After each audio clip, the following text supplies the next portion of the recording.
ना कोई राजा ना कोई तानाशाह, भारत को चलाता है एक ही किताब, संविधान। 1947 में आज़ादी के बाद भारत को एक मजबूत सिस्टम चाहिए था। तभी डॉक्टर भीमराव अंबेडकर और उनकी टीम ने मिलकर बनाया भारत का संविधान। ये संविधान हमें देता है हमारे अधिकार, जैसे बोलने की आज़ादी, बराबरी का हक और न्याय, और साथ ही दिखाता है हमारी जिम्मेदारियां भी। सोचिए, अगर संविधान ही ना होता तो ना बराबरी हो पाती, ना इंसाफ हो पाता, ना सही नियम ले पाते। इसलिए संविधान को एक किताब नहीं कहा जाता, हमारे देश की आत्मा है। अभी संविधान को समझने के लिए हम आगे बढ़ते हैं। ठीक है, मैं आपको अनुच्छेद 86 आर्टिकल 86 ऑफ इंडियन कॉन्स्टिट्यूशन को कहानी के रूप में आसान और याद रखने योग्य तरीके से समझाता हूँ। कहानी के रूप में अनुच्छेद 86 बहुत समय पहले की बात है। भारत नाम के एक बड़े घर देश का मालिक था जनता। जनता ने यह तय किया कि घर को अच्छे से चलाने के लिए वह एक प्रधान सेवक चुनेगी। यह प्रधान सेवक ही आगे चलकर भारत का राष्ट्रपति कहलाया।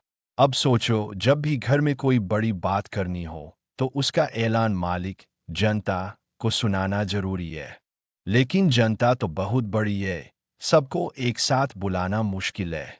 इसलिए जनता ने अपने प्रतिनिधि सांसद भेजे संसद भवन में।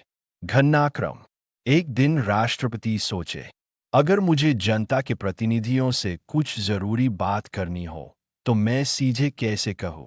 क्या मेरे पास कोई अधिकार है? संविधान ने उत्तर दिया, हाँ।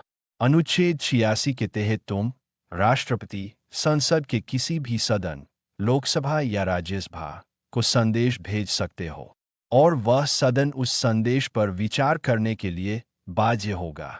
इसका मतलब हुआ, राष्ट्रपति चाहे तो लिखित या मौखिक संदेश दोनों भेज सकते हैं।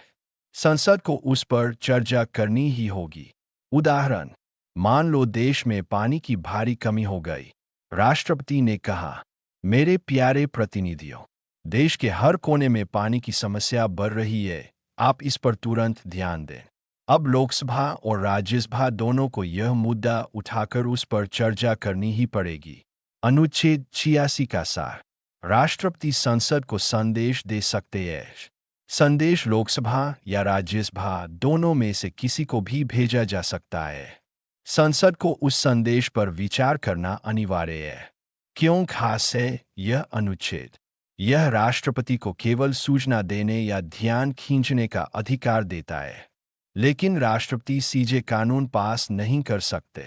इसका मकसद है कि संसद हमेशा राष्ट्रपति की बात सुने और उस पर सोच विचार करे।